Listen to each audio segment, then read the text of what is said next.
Hey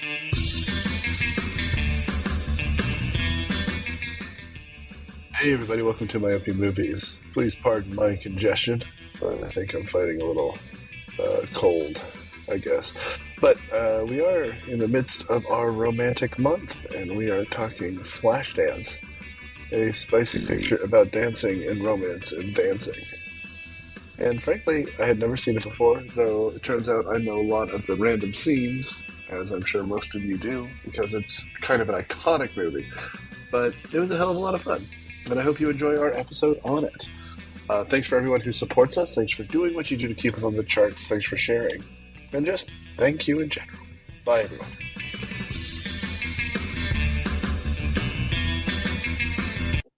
Welcome to My Opening Movies. This week we're talking Flashdance, the made-for-TV version of Showgirls. I'm your host, Nick Hoffman, Riffer on Cineprov, and on panel we've got Nouri. I contribute, and I love this movie. Lauren, and I too am a maniac on the dance floor. Keiko, and I cannot dance. Hello, everyone. This is Daniel. I have been banned from pretty much every dance club and burlesque show I've ever been to.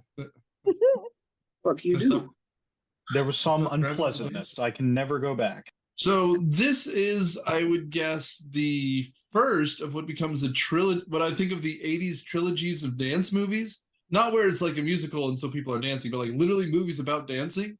This is 1983's Flashdance, followed by 1984's Footloose and 1987's Dirty Dancing. I'm sure I'm missing movies there, but that's what I think of when I think of the trilogy. Yeah, I'm in the same boat there. That's whenever I think like dance movies, it's those three. Even though I haven't seen Footloose, I know we did Dirty Dancing a while ago, which was far less of a dance movie than a 1960s abortion panic movie, and then we got this. Dirty Dancing has a point. This doesn't really have a purpose. Well, time out before y'all start bashing this amazing movie. I no love bashing. this movie. So wait, are is Footloose, Flashdance, and Dirty Dancing in the same universe? I doubt it. To me, it's more like Flashdance was interesting, has a rocking soundtrack. More than anything, I think you could say it's a great soundtrack. Oh, one of the all-time best soundtracks. And then essentially, Footloose and Dirty Dancing tell a similar story. People who aren't supposed to dance want to dance and eventually get to dance. And then it's just a matter of either upgrading the actors, upgrading the script, or upgrading the music. And all of them have great soundtracks. All of them have progressively better casts. I don't know. It's fun across the board. I could put on almost any of these and have a pretty good time if only the soundtracks are incredible. And you do get some pretty good dancing. I just didn't realize the two iconic scenes for this movie happen in the first 45 seconds. Because she arches her back and gets water splashed. The last 45 and the first 45 and the last 45. Right, exactly. Because like her in the black leotard where she's like dancing as quickly as she can. That's also what I think of. Like, because they parody that a lot. Yeah. And also, not Winona Ryder looks really hot in those scenes, and she looks really good and a very competent dancer. And then they just cut to anything else. What's up? You know how she was cast in this movie, right? Dance off? Not Winona Ryder. We're talking about Jennifer Beals, I'm so glad right? you said that. That's all I could think of when I saw her, is that they're trying so hard for her to be a Winona Ryder. Right? He's what Winona Ryder when you order from Wish. You know what? If they did in the next season of Stranger Things, like a Flashdance parody scene, it'd be brilliant, because literally all I thought was like, are we sure this is a Winona Ryder? Put out something valuable, see if she steals it. You got me confused. So you're saying Winona Ryder, yeah, girl from Beetlejuice, and who y'all saying now? They look the same, man. They look so similar. I don't think so. I don't see it. Even their mannerisms and way of talking, and something with her eyes. Oh, they were totally trying to a Winona Ryder thing. I guess with Winona Ryder, it was very. I mean, I only saw, like, the earliest thing I saw her was like Beetlejuice, so I had that gothic scene image to her. This seems more like I don't know. I don't have an actress reference to it, but I don't see the Winona Ryder. Yeah. Oh, they look really similar. Although I will say, the way Jennifer Beals, the way she got cast in this movie is that the producers, one of whom is Jerry Bruckheimer, had like a bunch of finalists. I think one of them was Demi Moore, was another one. Mm. But anyway, they couldn't decide between like 3 or 4 actresses, so they took their headshots, and there was a construction zone right next door to the offices where everyone was working. So they went to the construction zone, showed the headshots to some of the workers. They were like, okay, which of these women do you want to sleep with the most? They all picked Jennifer Beals. She got cast in the movie. Well, I will say, I'm laughing, but that's how Johnny Depp got cast in Friday the 13th, right? Or no, in Nightmare on Elm Street. Because Yeah, what's his more or name? less. Wes Craven just took the headshots to his daughter and just said, which is the cutest? Maybe she's like Heather's Winona Ryder. It's been Yeah. a long time Yeah. since I saw that one, but Oh, that's a great one. What a very young Jessica Alba. yeah, I mean, I Yeah. see something Right. more I like have posted some picture links in the chat, and you see if Lauren and I are crazy here. Because We didn't this call woman you has crazy. the same eyes, she has the same expression, she has the same floofy hair. Well, I mean, we could talk about whether or not Jennifer Beals looks like someone else all night long. We could, But- and we will. So Yeah. I think she looks. No, I'm kidding. Lauren, why don't you give us the plot synopsis of what this movie is? Sure. Okay. So Alex is the main female here. Her name's Alex Owens, who is Jennifer Beals, who we're talking about. And she plays a lovely, beautiful young woman who is 18, which I'm going to address later. Mm. But she works a day job in a steel mill. She is a welder. And so you see that scene, you know, with her and the whole anyway. And then she dances at a bar at night.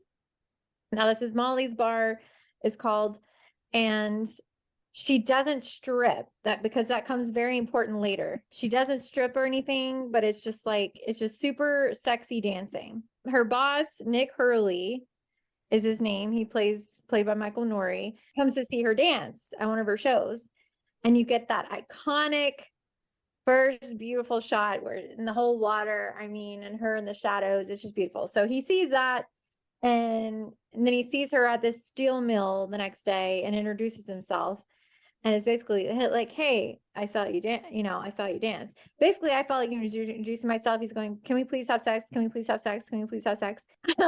So he becomes really interested in Alex and wants to support her. So through this, Alex becomes more confident that she wants to be accepted into this prestigious dance school, this local dance school. And so she decides to apply. She's frightened of failure, but Nick cheers her on. I don't want to ruin too much, but Alex finds out, she gets pissed because she finds out that Nick kind of used his connections for that. But anyway, she ends up auditioning for this big preparatory prestigious dance school at the end, and has that iconic kind of Maniac on the dance floor song. And then comes running out to him. So that's basically the gist in a nutshell. A lot of dancing in this movie. Yeah. yeah. I like we said, I had never seen the movie before.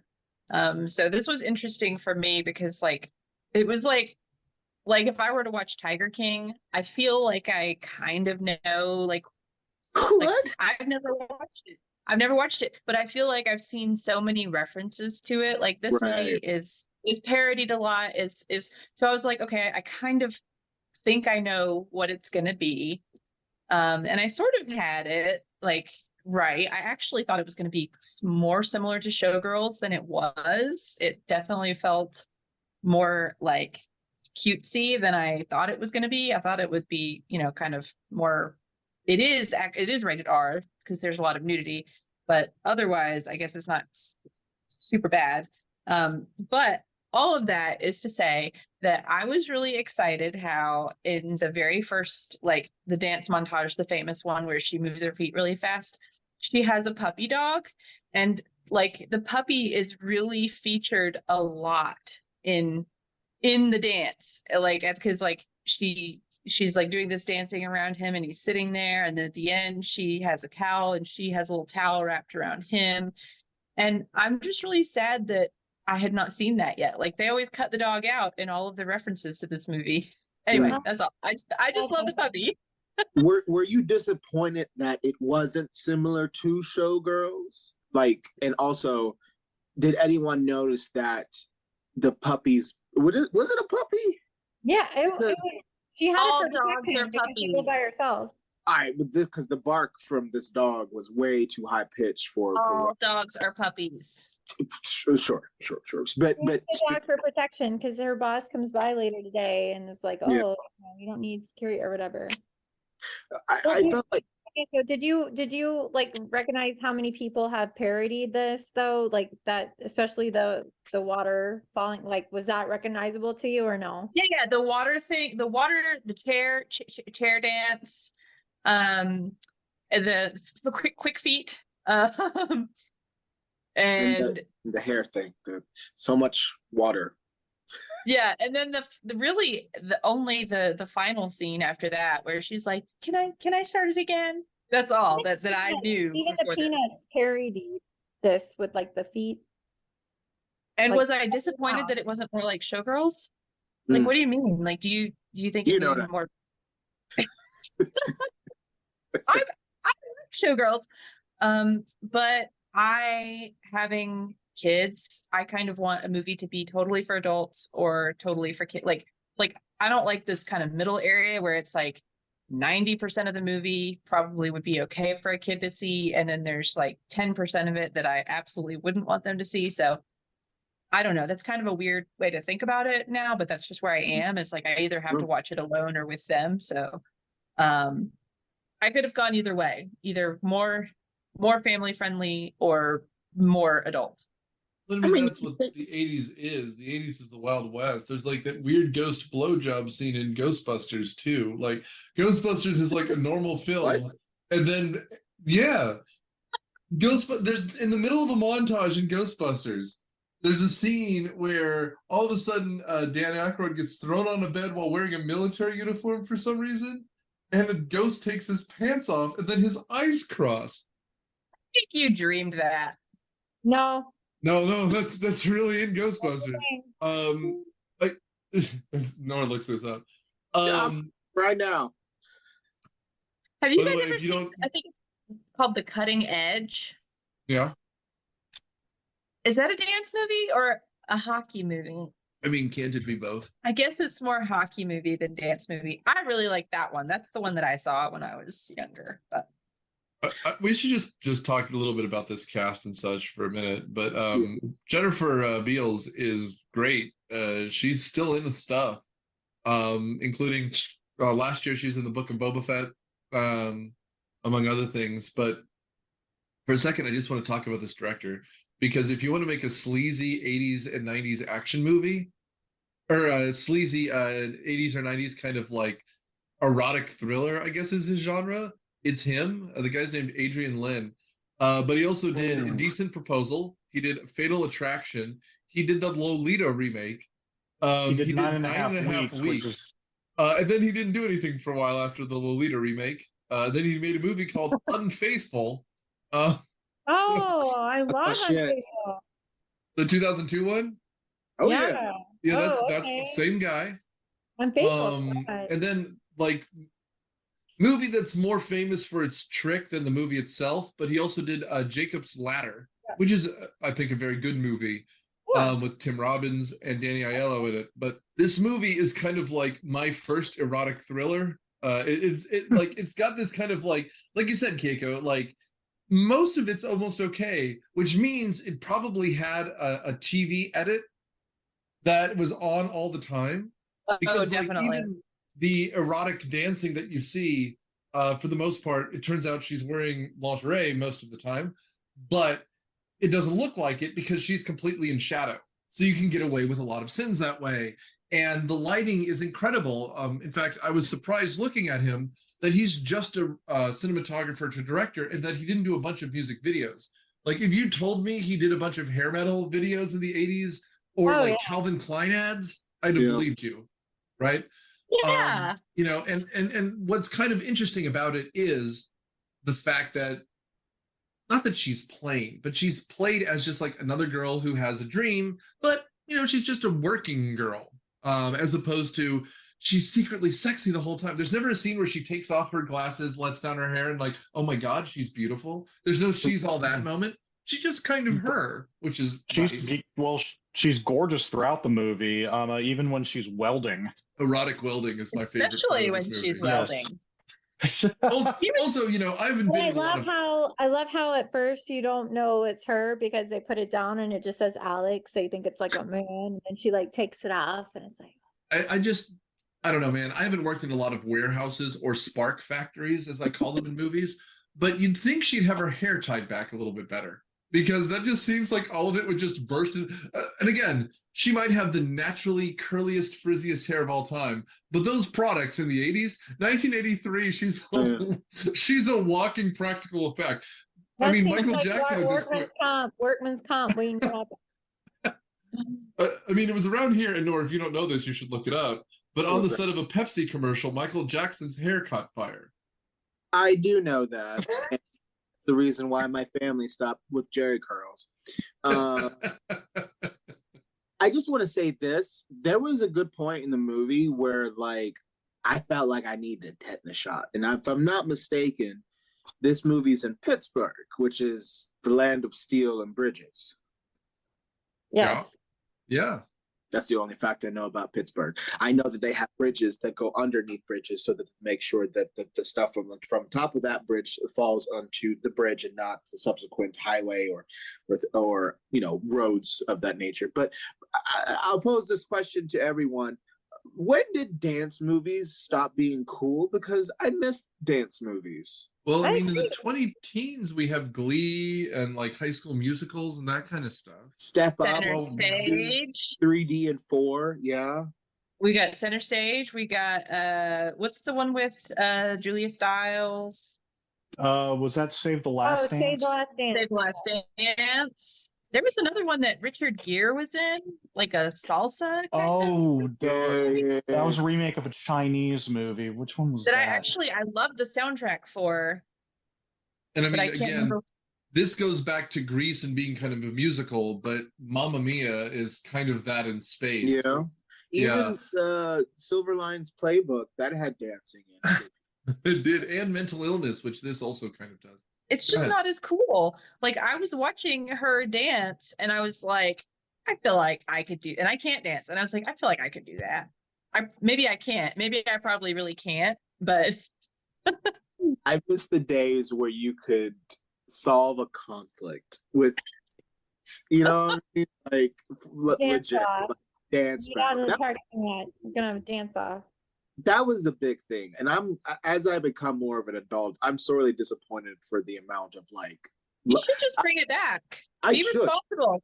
The next time something comes up at work where you feel some like tension with a colleague, Yeah. I don't know, how do you challenge someone to a dance off though? Oh, simple. You get your cardboard box, flatten it out, build a boom box that you had hidden in your desk, and start popping and locking and breakdancing, and like that's just You got to do like strong eye contact. We could solve world peace, y'all. Which is legit. You could because every country has dance.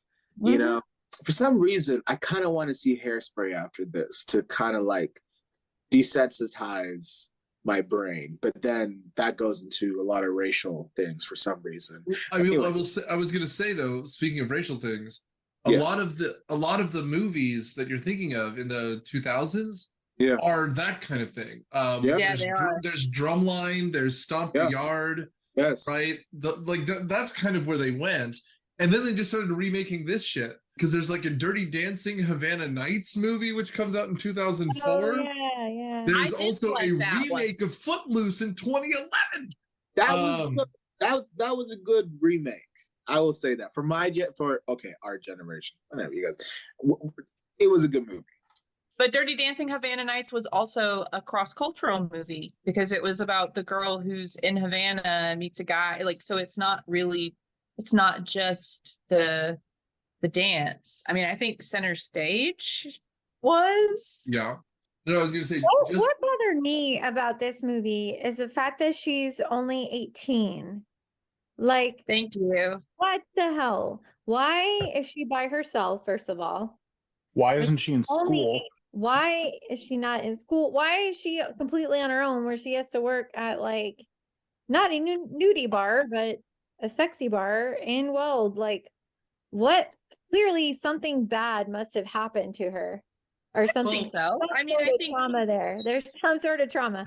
And I I don't know about y'all, but when I was 18, I mean, I didn't quite have her experience, it seems. Like that was clearly not her first time around. I don't know. I was was just like, curious where that sentence was keep that going. None of you are going to guess who wrote the movie Havana Nights, Dirty Dancing Havana Nights. You'll never guess in a million years unless you know. Quentin Tarantino. Peter Sagal from Wait, Wait, Don't Tell Me. The Oh, host of Wait, Wait, Don't Tell Me wrote that means it'll be Havana good. Nights. That means it'll be good though. He's a I good have one. But anyway, so to your point about her dancing and her age and her, sensuality, we do need to introduce the rest of her family because they are nuts, including yelling bald dad and sister who wants to be a figure skater.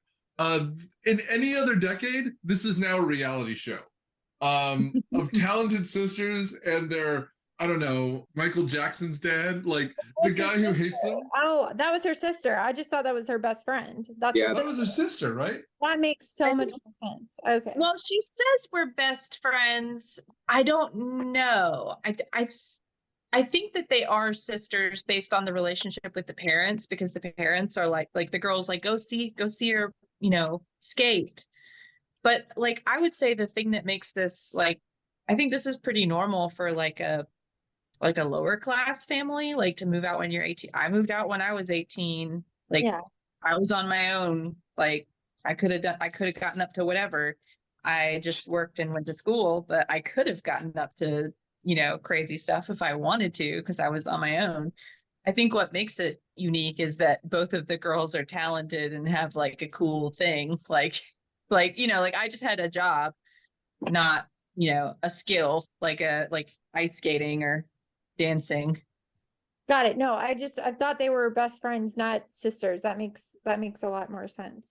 I also just want to throw out there, the dancing thing is much more complicated in my head than anything else. Not because she wants to dance. My whole thing, like my feeling on this was she wanted to apply to the ballet academy, and this is the way she learns dance. I guess what we call modern dance. Fine. And the only place she can find to do it is this like almost strip club. It's a burlesque because she doesn't actually get nude, but it is what it is. Okay, fine.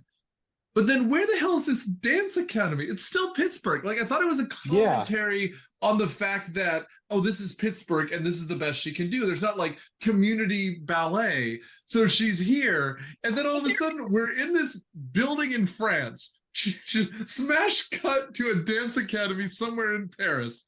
And she's like, now I'm going to show you my song. And by the way, if you ever do an audition, it's hard enough. But if you have to restart, you've lost. I'm sorry. Like she resets that record and they're like, and the guy like relights his cigarette and you're just like, oh, all right. No. You've lost. I'm sorry. Oh, Jennifer Beals. It'd be great if at the end she doesn't get in and they just smash cut back to the factory. Well, they were clearly trying to show that she got back up, unlike Jeannie. Right. Jeannie, when she was ice skating, she stayed. Someone literally had to come get her off the ice. Yeah. So I think that's what the point they were trying to make, is that she's standing up. But yeah, if you do that during an audition, you're bye. That's right. It didn't work for Tanya Harding. It ain't going to work for Jennifer Beals. Oh, by the way, if you remade this, speaking of Tanya Harding, it would be Margot Robbie, right? Like probably. Jennifer Beals would be Margot Robbie. No, I think at this point, Margot Robbie's too old to play the character. It would be Zendaya. It would be Zendaya. Yes. Oh, Zendaya, yeah. And plus, And then Margot Beyonce Robbie can play her older sister who's into figure skating. And plus, Margot Robbie did play Tanya Harding.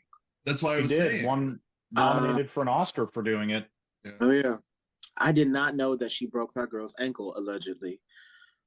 Kneecap, and there's nothing alleged about it. She was convicted for conspiring to do that. Yeah. I guess I didn't watch the same court case. I felt like the boss guy was a little like yucky, like grooming. yeah, like he's okay because he's cute, I guess, like because he's I think that relationship, they do it better in Showgirls, where he's just a scumbag and it's okay. Like, you don't need to make him a romantic lead. It makes it much worse because it does seem more like, I'm only 35 and you're 18, so it works. Like, it's because also this actor, Michael Nouri, he's one of those dudes who came out of the womb looking 25. Like, he has like these strong, like, Was he cheekbones. So also looks 18? Yeah, no, I'm just. No. Well, I mean, it's Beverly Hills 90210 where everyone's 35. They Like, make a lot of jokes about his age or whatever, actually. she does. And I mean, like, he has these like strong cheekbones that always have a 5 o'clock shadow, so he does look like he's like 38, which is fine. It's just like 80s, that beautiful 80s perm, you know. Am I the only one, I guess, now then, who felt a little creeped out watching this movie because of her age and that guy and how obsessed the camera was with Jennifer Beals, with all the women's bodies in this movie, even when it really wasn't supposed to be that erotic? Yeah, Well, like I it said, when he normally first wouldn't meets be. her, and when Nick first meets her, and he's like, "Oh, hey, you're Alex. I saw you dance." Like, I was I was the totally guy without freaked out. Like pants I on in said, the back. I felt like he was saying, "Can we please have sex? Can we please?" Yes, you're right. Yeah, that was the part that was kind of creepy. I mean, I don't know, because maybe I don't like it because back when I was in college, I would be kind of furious at the upperclassmen that would hit on the freshmen because, you know, I call me old fashioned, but I like to hit on girls my own age and subsequently older. But back then, and so I don't know. It is creepy, and obviously, it didn't seem romantic because as you learn about the dude, like he's already been married, and he's just he's prowling on the young coworkers and stuff. Like, Right. and he is using Also, he went to watch her dance, and he happened to see the really good, like, hot chair water dance. What if he had gone on the night where she did her creepy TV flashy dance? Like, we would have been like, whoa. Yeah. When she Almost does the talking heads thing, that's Yeah. strange, dude. But also just the idea that, okay, I mean, the strip club or the burlesque dance in the Iraq, whatever. But the guy goes, I saw you dance. No. I ran into you somewhere else. I was at the bar when you were leaving. No, I was the dude in the back without pants on. You're pretty hot. Like, it's a strong move to be like, yeah, I can help. You should see my jackhammer. Like, it's construction. And the fact that they're trying to make it like a meet cute kind of thing, no. It's creepy. Totally it's creepy. And that's why Kyle MacLachlan in Showgirls makes so much more sense, where they're just having that weird pool sex. Like, because it's supposed to be creepy, it is creepy, and here's two good-looking people having sex in a pool. That's somehow more wholesome than this. And it's like, I could be your dad's coworker, and you've got great tits. Have we mentioned yet that the guy who wrote Showgirls is the same guy that wrote Flashdance? Yes, we have. That's why we keep referencing it. But it's really like a first draft of Showgirls, which I guess now we have to do. So stay tuned for the next February when we do Showgirls. Oh, definitely it just came go out for the HD. Get the HD for Showgirls. Vinegar Syndrome just put out a 4K disc of Showgirls. Friend of the show, Jeremy Rigel, got me one year for a birthday gift a late 90s box set of Showgirls, which comes with a mask and furry handcuffs. Nice. It's in the basement. Next time I'll show it to you, but it's really something. The boss is creepy. I'll tell you why, because he waits for Alex when she disses him, and she pours beer on his pants when he grabs her ass. And that's the different boss though. That's not the one that she liked. I'm talking about the boss from the club from across the street. He's a bad guy. He's a bad guy. I don't know his name, but him, the owner of the strip club across the street. I think his name is Jake. Sure, let's go with that. And so he waits for Alex in his car, and her friend gets a bloody nose, the other guy, the comedian, And that's when Nick comes in and saves the day and is like, want to ride or whatever. And so that's what makes her, I guess, like change her mind about him. Let's keep talking about that scene. Number one, the comedian. Yeah, we should introduce him. Nora, introduce us to the comedian. Well, hold on, let me get his name. But basically, so I guess there's three groups of friends. One is a waitress, one that's a comedian, and Allie, she's like the actual dancer itself. And I guess the comedian, what's his name? His name is Johnny C. He's played by an actor named Ving. And for those of you who likes 80s comedy,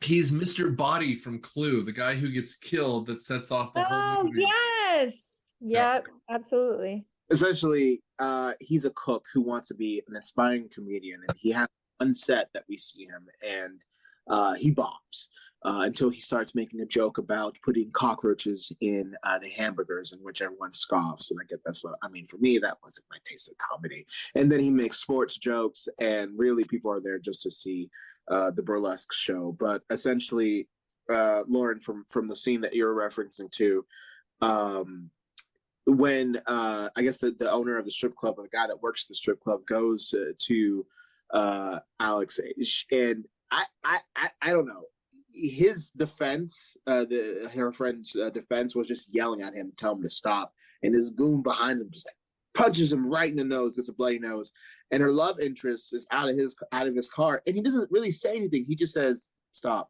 and that's it. And then she goes home.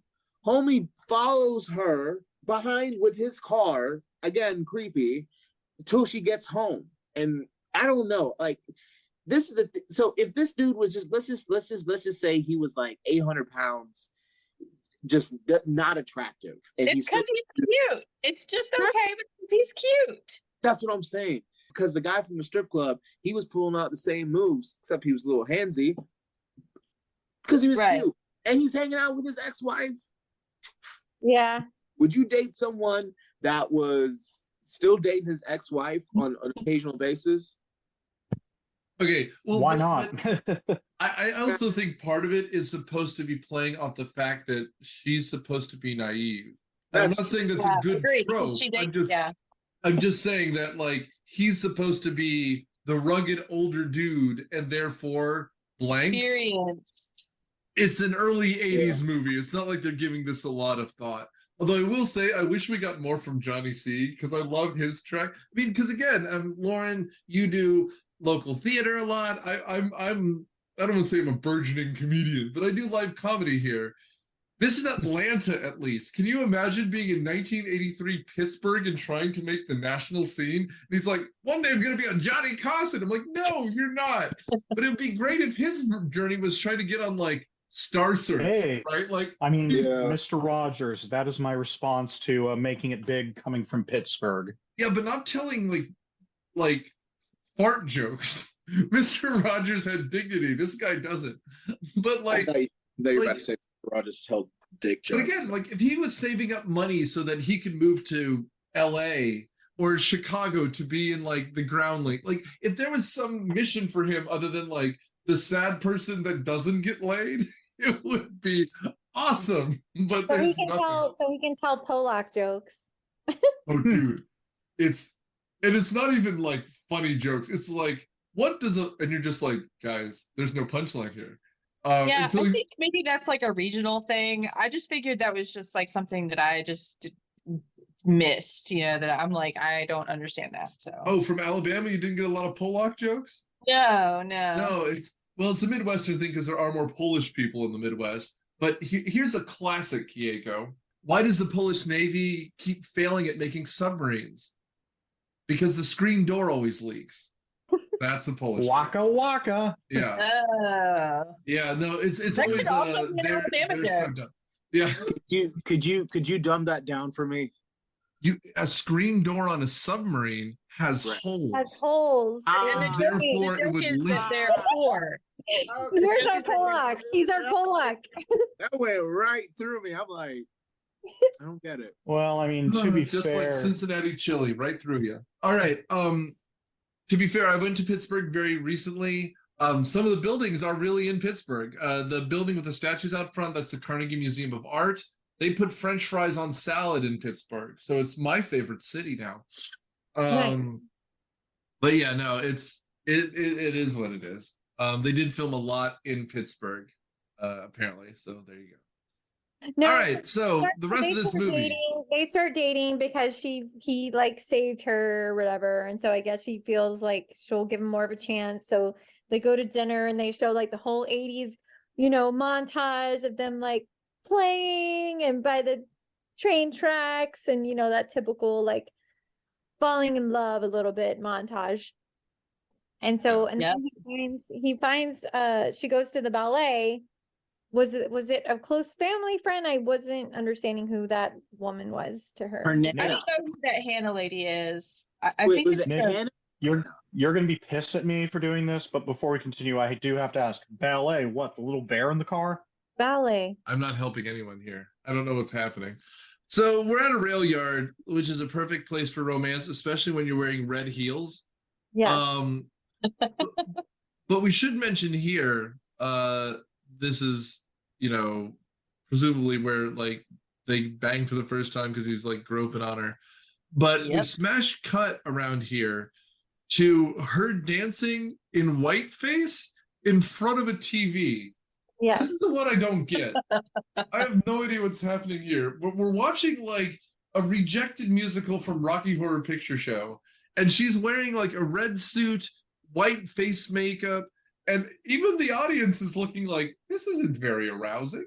Yeah, I think I would like be mad if I went to like a club like that to pay to see girls dance, and that was what I got. But I think what they were showing was her being artistic. I think that was her exploring being artistic, that she didn't really care about, being attractive. She wanted to be expressive. I think that's what that was, but it was extremely weird. Wait, we're all okay. So maybe I'm just it because obviously I didn't get the joke about the screen door in the submarine. So I didn't know that was her. So that with the whole flash whatever. Yeah. So the previous dance before that, the one where she's like super glittered, is that still her or is that a different girl? No, The glittering girl was not her. Okay, because that was her other friend. Okay, just wanted to be sure because I had no idea that was the main girl. And to Nick, to answer your question, I will say it's the 80s if you think about it. Like what year did this movie come out? 83. 83. So yeah, you had the people with the weird MTV and the things like that. So I can only describe that as an artistic expression, as Keiko was saying. Yeah, that's what I think. She's just being like avant-garde. That was cool though. What did you guys think about the lobster scene? When they go to that nice restaurant, well, I mean? I guess there's a bit of a setup for it where she goes to the guy's house, and she watches the show with the old lady, and she sees the main dancer, but then she sees her get into her boyfriend's car. Right. And so she follows them, and she ends up throwing a brick. Here, man. She's showing her age here. That is totally yeah. A teenager so throws a brick through the window. Go through a window at the boy you're pissed at. And then she finds out that apparently that's his ex-wife and that he only takes her out once a year, and it's like, oh, okay. She's and then it's board. like, yeah, and she like accepts this. I'd be like, what? Nah. So then they're at a fancy restaurant all of a sudden, and she's being extremely suggestive with some crustaceans, and I thought it was really gross. Like, not since the chicken and pink flamingos has there been such a disgusting use of an animal and eroticism combined. I can't believe I'm going to say this, but tell me about the chicken and the pink flamingo. No, I don't think I shall. No, Daniel, you haven't. Right around where the woman who Ursula is based on is eating dog shit is when you need to stop watching them. No, or That's the Google it. literal end of the movie. I will say this, Daniel, you've never seen me eat a steak, so Oh, Go- okay. hey, it's, Is it very erotic? No, it is I very think erotic when I eat a it steak. was gross. I think she was trying to be suggestive, and clearly he enjoyed it because he makes this gross, like, little. I don't know if you guys noticed that, but I was like, oh He god. did. And then He she did. starts playing footsie. She starts playing footsie with him under the Yeah. table. Well, And something else. his too. ex-wife randomly shows up. No, I thought that was pretty fucking cool when his wife shows up and she takes off her jacket and she's wearing Yeah. the bib. She's wearing a dickie. Yeah. Yeah. Yeah. Dude, that's a power move. She's like, yeah, I screwed his brains out. And she's like, oh wow.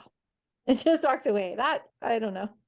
He made the same face as that reaction to the lobster when he was back at her apartment that very first night when she takes her bra off and through her sleeve. Yeah. And he's just like looking at her like, you know.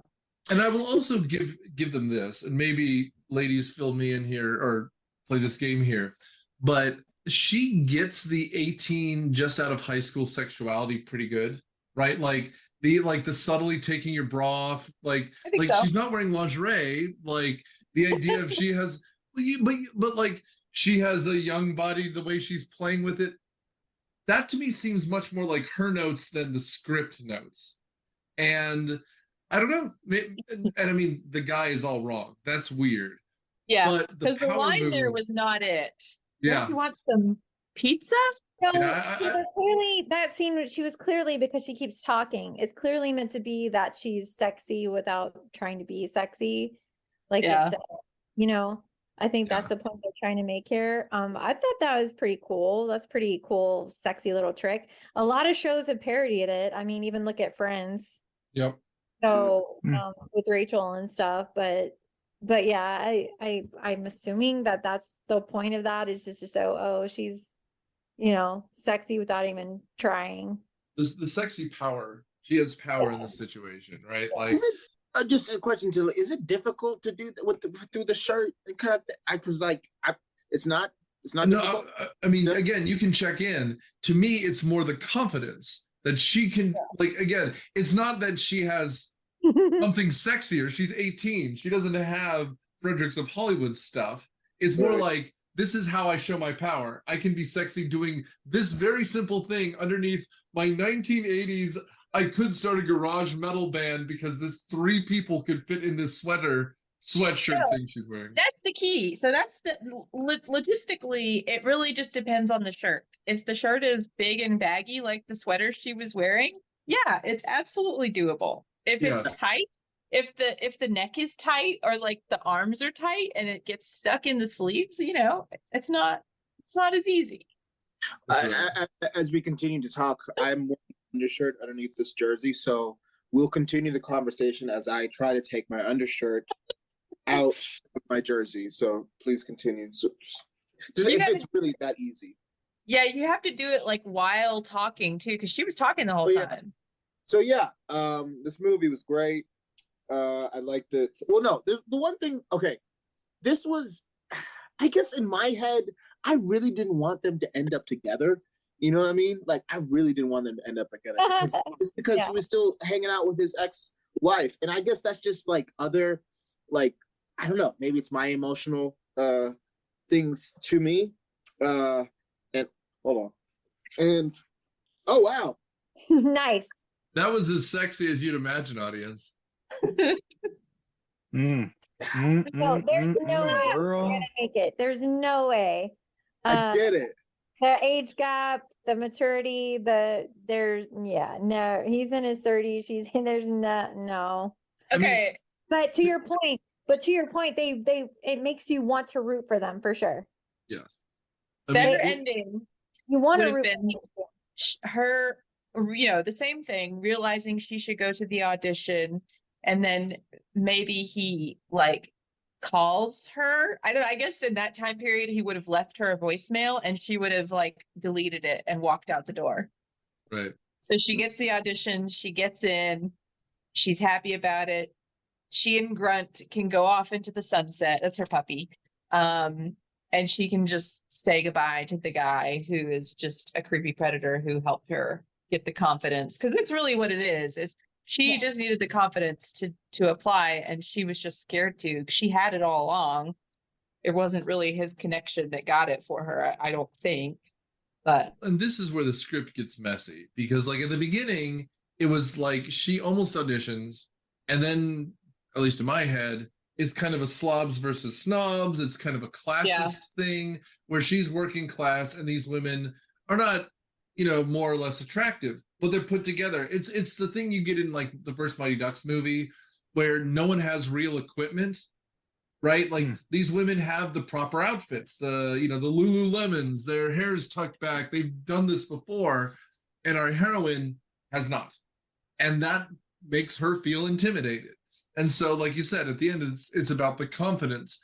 And so we have these long, loving scenes with her and her dog where she's looking at the application form right around where we're talking and trying to figure it out, whether or not she's going to do it. She's nervous. She's anxious. She doesn't know what to do. Smash cut to a strip club filled with people dressed like clowns. And this scene makes it comes out of left field. Especially since our comedian is dressed like an alligator wearing a hat. What was the time frame? Because he left to LA and then came back. It's been months, I guess. I guess so. Because did he run out of gas? Because to go from Pittsburgh to LA is easily more than a day. And if I'm not mistaken, he was in a Volkswagen, which would have broke down.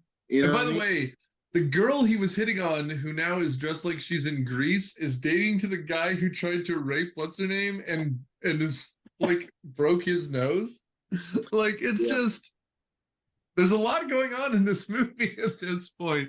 But she's dressed like one of the pink girls from Greece, as she's like, well, he didn't leave me or whatever he says. I don't know. I couldn't be bothered at this point because we're still worried about whether or not baby's going to be stuck in the corner. Wait, that's like the workout scene. Yeah, I like that one. I thought that one was fun, where they're like working out together and talking. Yeah, that was another weird scene though, because it seemed like Adrian Lyne is a very erotic filmmaker, and with something like 9.5 Weeks, which is about a sexual relationship over the course of some undetermined period of time, that kind of makes sense that they would have like scenes of Mickey Rourke rubbing a cherry on Kim Basinger's lips. Here, it's just as erotic, but it's like, why? We should mention here, this is when, right around, speaking of mostly erotic, where her sister's at a legit strip club. Yeah. Owned by the same guy, which again, this is a scene that we really don't need. It doesn't add anything other than, I guess, our titty quotient was low. Like, did they really just need nudity here? Because the nudity isn't like it's Alex saving her. Like that could have been shown in different ways. Right. It didn't literally need her to be naked because literally she's shoved down, and so you just see her. I mean, she's wearing panties, but you see her topless, and then they throw the guy into another woman, and it's apparently a slip and slide because it's like whoa. Which again, like. I hate the 80s and vague drug trade. It would have almost been better if she was taking drugs.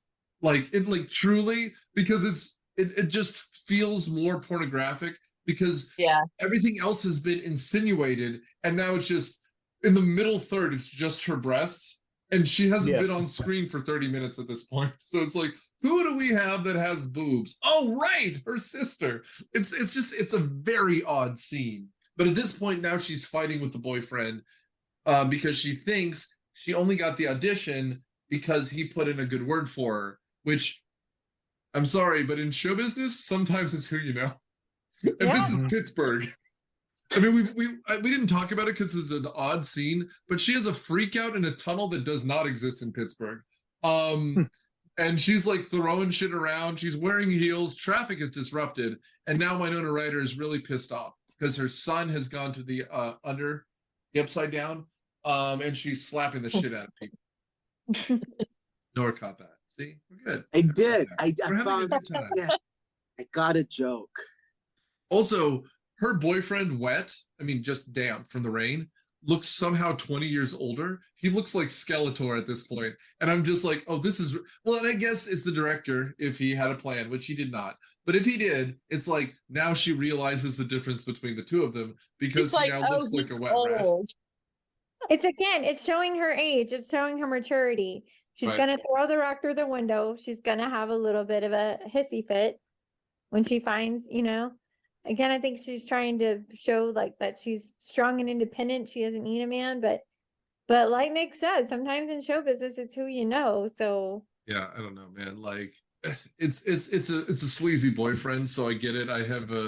I've known people who are like go through bad breakups and you don't want anything to do, but he did get you the audition. It's what you wanted. It's your lifelong dream. And guess Your what? lifelong dream. I'm not going to make another Simpsons joke. Yeah, that relationship is weird, but I mean, the movie just is not really interested in exploring any of its own characters. It's all just kind of weird, like a weird puzzle that they put together. That was it was like designed to be cut up and aired on MTV.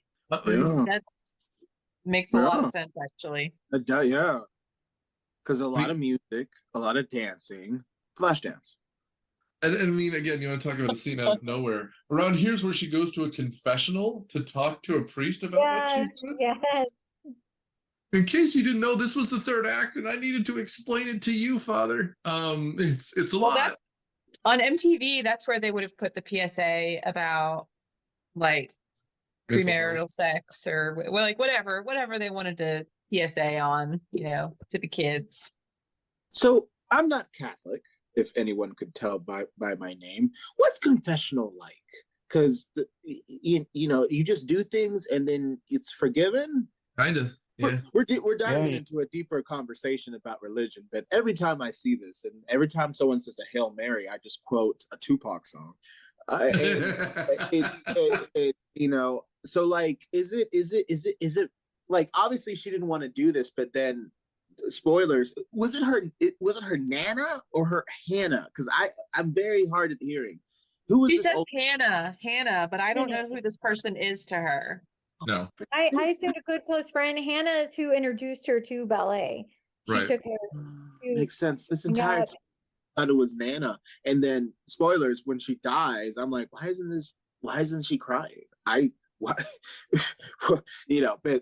thank you for clearing it up. But no, to answer the question you asked 6 minutes ago, first, I think of Notorious B.I.G.'s 10 Crack Commandments. Second, it's a ritual wherein you tell a priest what you've done wrong, he pretends to listen and give you advice, and then you have to say a bunch of prayers, and then you're forgiven. So what you want to do is find the oldest priest who doesn't speak English and can barely hear, and then tell them whatever you want. But in film, it's a really good plot device because just like Jewish people, Catholics thrive on guilt. So it's really good to define your character as feeling bad about stuff, which is why, for example, Daredevil makes a great Catholic guilt villain or hero type because he's always confessing to things. That's why in the Mafia works out so well, because they have to talk about murdering people gruesomely and then, "Me, Father, for I have sinned." Like, it just comes up all the time. And also, I literally do not feel comfortable saying any of the lyrics to the 10 Crack Commandments on this podcast. But no, it's an excellent song. But yeah, that's all it is. It's a plot device so that she feels bad about stuff. And that's kind of what confession is in all of these stories. Because it really doesn't matter before this point and we'll not remember at the end. Though I should say, this movie is 15% better if it just ends with the end of our audition and he's not waiting for her in the parking lot. Because with that confession scene beforehand, you're like, the point of confession is literally absolution. So you've absolved yourself of that old relationship, and now you're going through with the dance, and it should just be 1980s thing at the end where there's a freeze frame of her like throwing her arm up like, yeah. That would have been so much better. I agree. Yep. In fact, I wonder if that wasn't the ending and there was some audience that was like, but what about Nick? Which again, as the host of the podcast, that's what people ask all the time. Well, what about Nick? Lauren can't even look at me when I made that joke. It's fine. I get it. I love you anyway. It's fine. We've known each other for 40 years or whatever.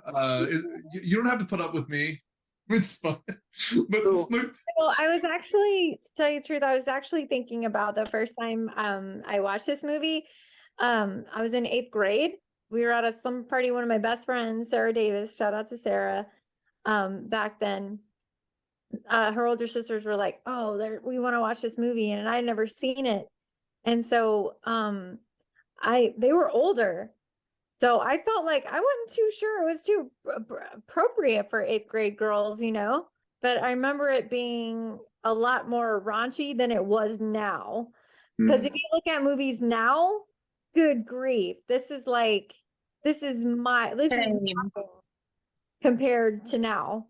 Like this would be so, almost PG compared to some movies now. So that's what struck out to me is I remember seeing this in 8th grade and being like, oh, this sexy movie. And should I tell my parents I saw this and or whatever? And now like you look back and it's like it's nothing compared to some things now.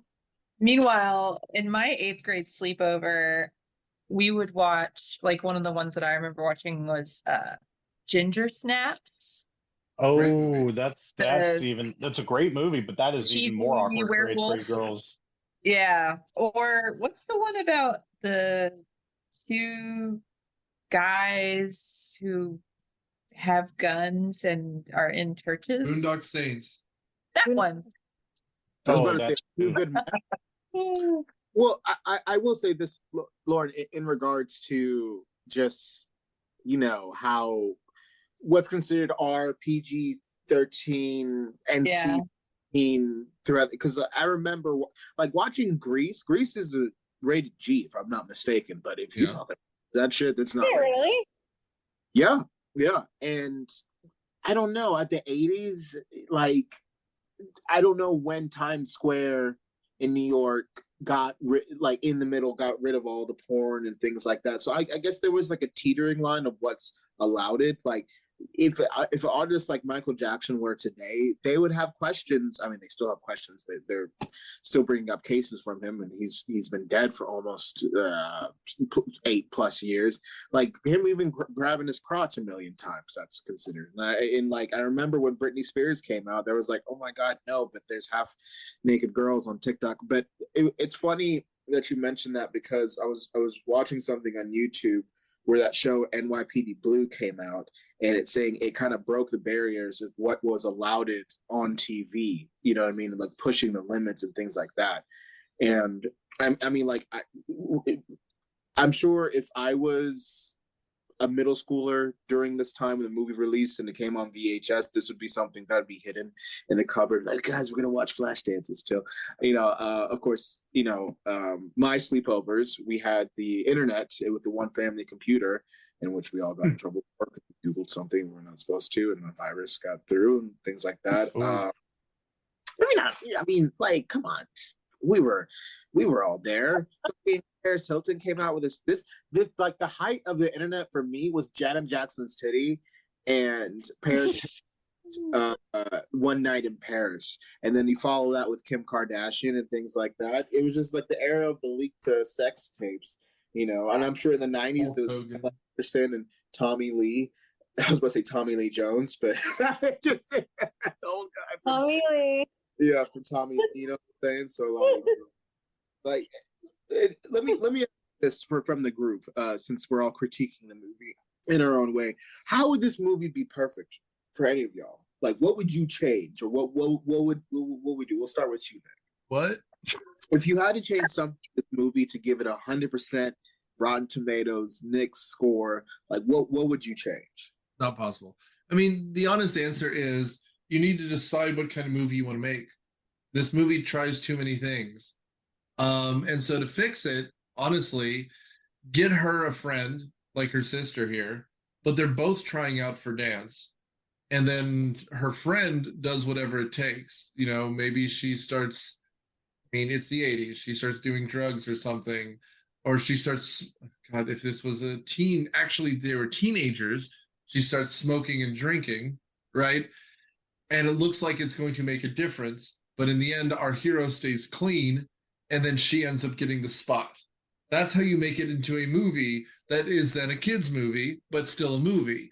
If you want it to be raunchier, then she does actually maybe get the opportunity, and it turns out that if she sleeps with the right guy, she gets it. She instead decides to go to this audition and blows everyone away, right? That's how you make this a movie. The problem is it can't decide. Like, we never find out how Nick knows these people, right? Like, it would be great if it was his ex-wife who was on the panel. Oh, I love Oh, that. there you go. Yeah. It's not, That would create some tension. right? And then, like, she might be against her. She's eating lobster. Ex-wife is eating lobster during the audition. Deductively. She's just there eating a lobster salad, just making eye contact the whole time. Dipping it in a lot of unnecessary butter. Yes. That's right. Just butter. Just it's like I think you should leave sketch. There's just butter everywhere. There's like too much butter and just like dripping down her face. Like, and then she's wearing that stupid fucking hat, just like just sucking out the claw meat, and you're just like, oh man, there's so much tension right now. She's dusting on some more Old Bay. What could possibly be happening? No. God. I love Old Bay.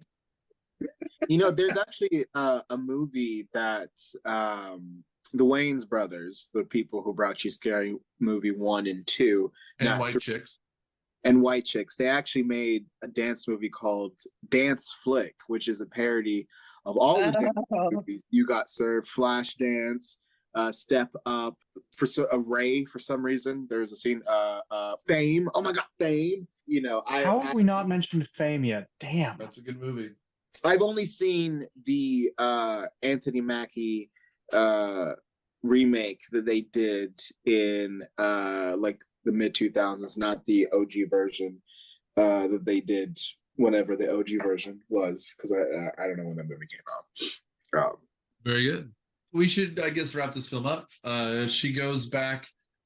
She decides to go through with the audition anyway.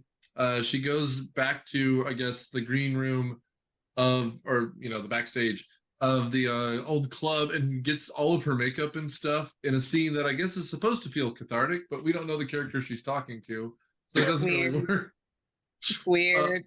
It is, because I don't know what this woman's supposed to be. Is she supposed to be sad? Is it supposed to be because to me, if this was real life, this would be friend of the show, Candace Wisłowski, who loves doing what she's done and done it for years, right? Like, the woman who's backstage, who's been doing it for a decade, she likes doing that. She likes being in stage. So you can't make her like this broken character if we've never been introduced to her before, right? Yeah. Like, that's something Showgirls does better. The woman who's backstage, the women backstage actually really like doing this. Our main character goes too far, which is a different thing altogether. Then we have the crying and confession scene, and then we have the final dance number, which, again, we should talk about this. She's wearing leg warmers because it's the 80s. She's wearing an all black leotard, which is cut in the way that only leotards in the 80s could be cut, where it doesn't quite fit her crotchular region, and it's the sides go way too high on the thigh, and it's like oddly narrow, so you see a lot of skin in places you don't expect to see. Anyway, and on the wall of this room are like old military dudes. They didn't decorate this with dancers. It's just people in military uniforms and old black and white photos. Along the back wall are the judges, and we have 4 men and a woman, and one guy who keeps blowing his nose the entire show, and everyone else is smoking. And to Nour's point, what would make this more compelling is if this was a black woman, because everyone else in this movie is white. And so if the judges were all white, then they're subtly saying something. But this isn't like a young Whitney Houston or something. This is just another very pale person who dances slightly more modern than they're used to, and someone's monocle falls off. So there's that.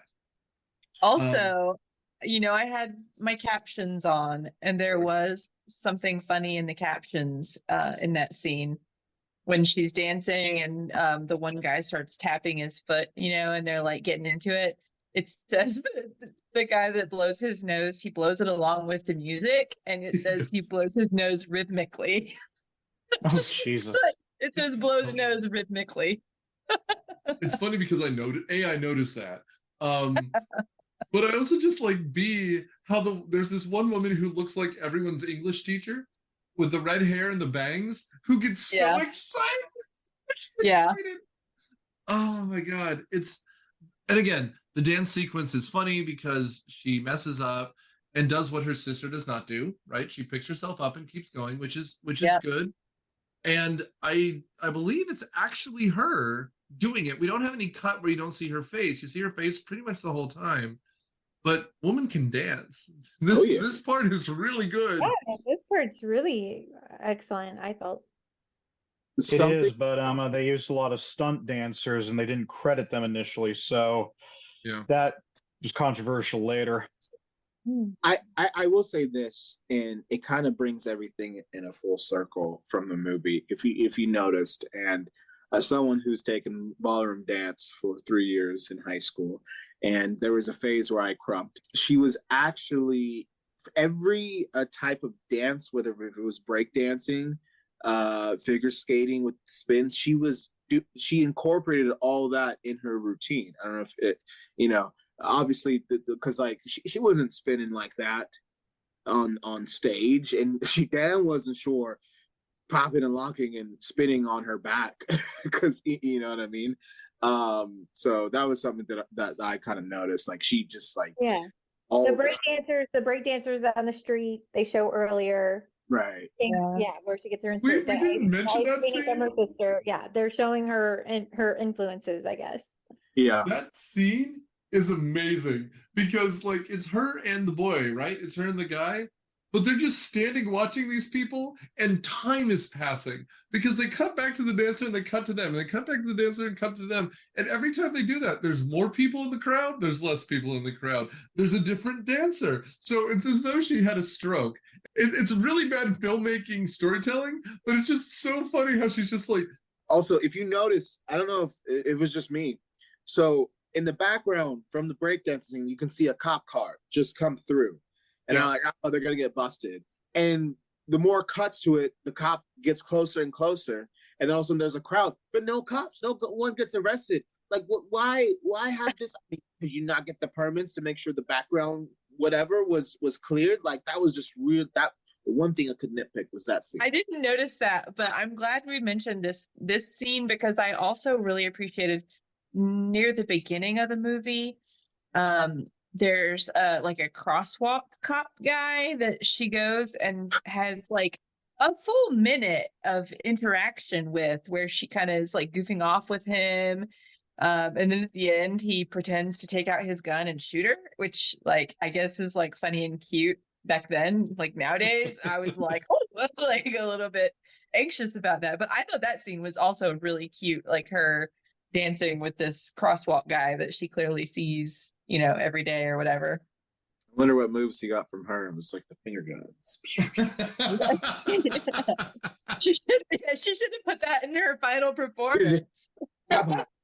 She did. She went past each person and she pointed. She did. She was like, point. Yeah. Yeah, she did. That was it. Yo. Okay. All right. So have you guys been seeing the meme going around, which you guys may not get the same kinds of memes that I get?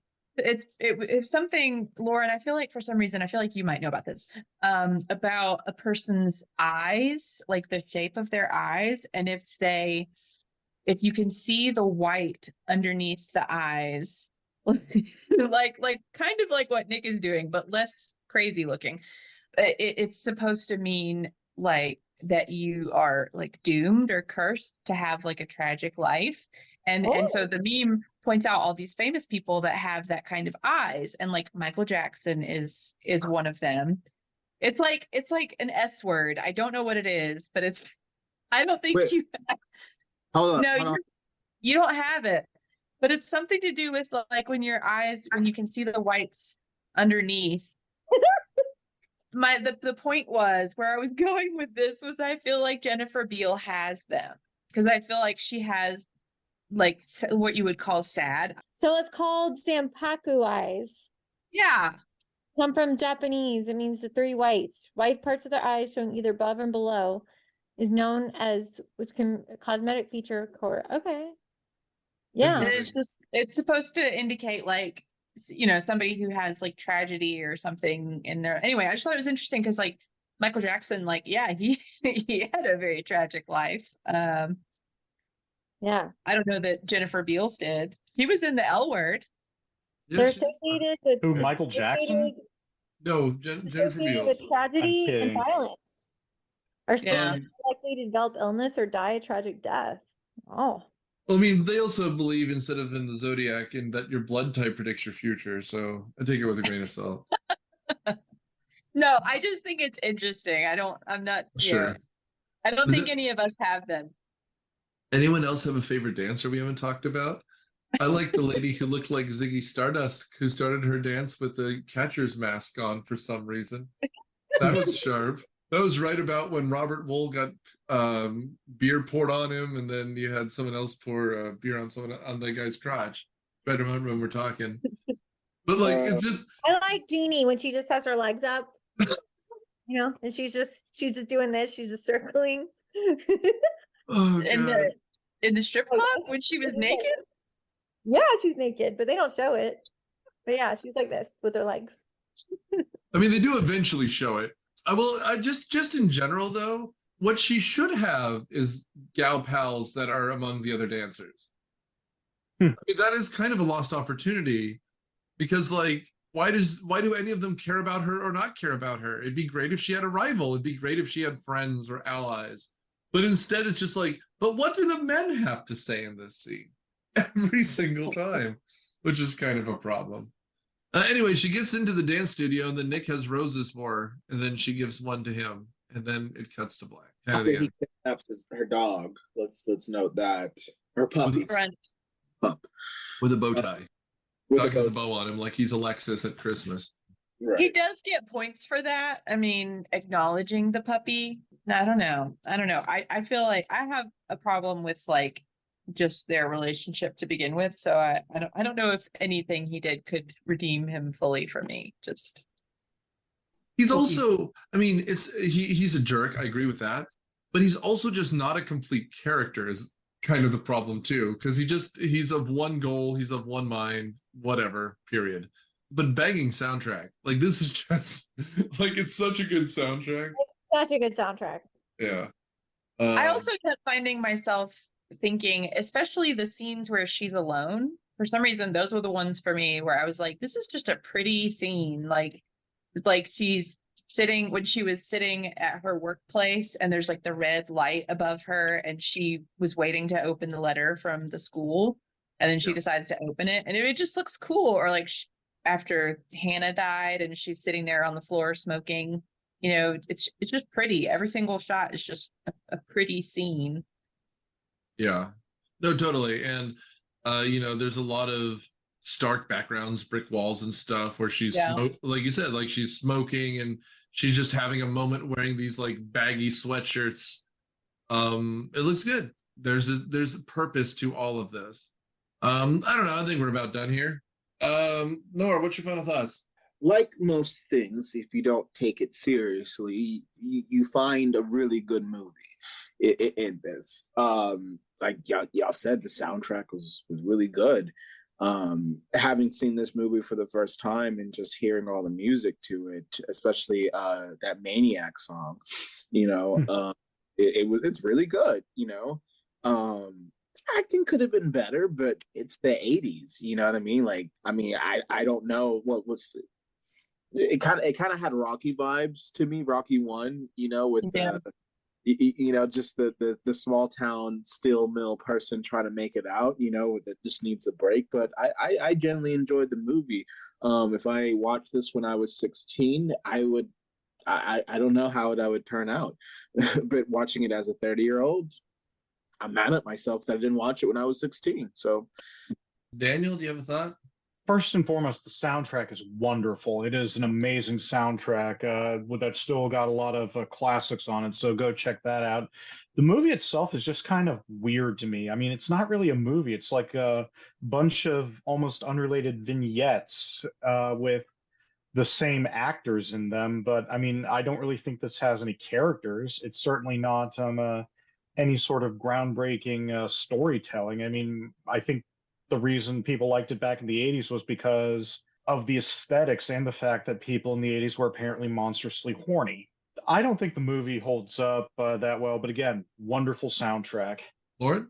No, this movie was better than I was expecting and remembering. Like I said, I had first seen it in 8th grade. It was better than I was expecting. If you're looking for Oscar winning or anything like that, no. But I thought the soundtrack's excellent, the dancing's excellent. It's trying to have heart. Very much I feel. It's trying to have that heart, and Alex, and that she's like this independent woman who's just trying to make her dream. The older gentleman, there's some issues with the problematic with the older guy, but some of these scenes I felt were generally, kind of sexy.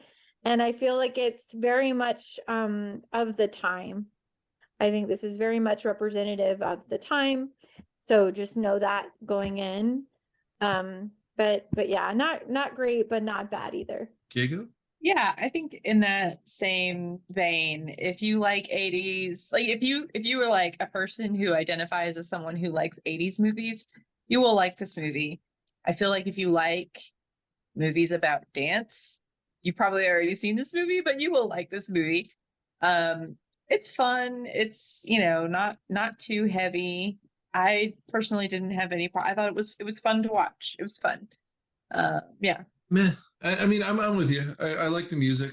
It's a nothing movie. It's one of those ones that like I had to follow along because I was struggling to remember stuff that happened because it could be any number of movies. There's nothing like distinct. I mean, for example, Saturday Night Fever is not a great film, but you remember that rape scene and that grounds you in like, oh, this is that movie. Like there's nothing like, oh, this is that movie other than that very beginning and the very end. So it's just a lot of easy breezy nonsense. But with that in mind, of course, this is our February release. We're talking romance. We started with Matthew Quinn's baffling selection of Legend for romance. Followed by this, of course. Next week we are doing Teen Witch. And then finally, this is a weird February where we have a lot of Thursdays for a short month. We will do Lauren's pick of Pretty Woman for week 4, and we will wrap up the month with Ghost, the Patrick Swayze erotic haunting movie. So thanks for doing what you do. Thanks for listening. Thanks for supporting us. Thanks for reviewing us wherever you get us and doing all you do to keep us on the charts. We appreciate you. Hey, can I just add, come see It's a Wonderful Life at Players Guild at Sugar Hill, first 2 weekends in November. You will see my friendly face in the show. You're welcome to come see it, whoever wants to. Thank you very much. And check out Sit Improv wherever we're performing this week, or this month, rather. Bye, everyone. Myopia Movies is a podcast production of Dude Letter Podcasting and is produced by Nick Hoffman. It is edited by Nouri and Daniel Sudis and is hosted by Nick Hoffman, with production assistance by Matthew Quinn, Daniel Sudis, and Nouri. The theme song is Surf Shimmy by Kevin MacLeod from incomptech.com. Licensed under the Creative Commons by Attribution 4 license, Creative Commons /licenses by /4.0. Thanks.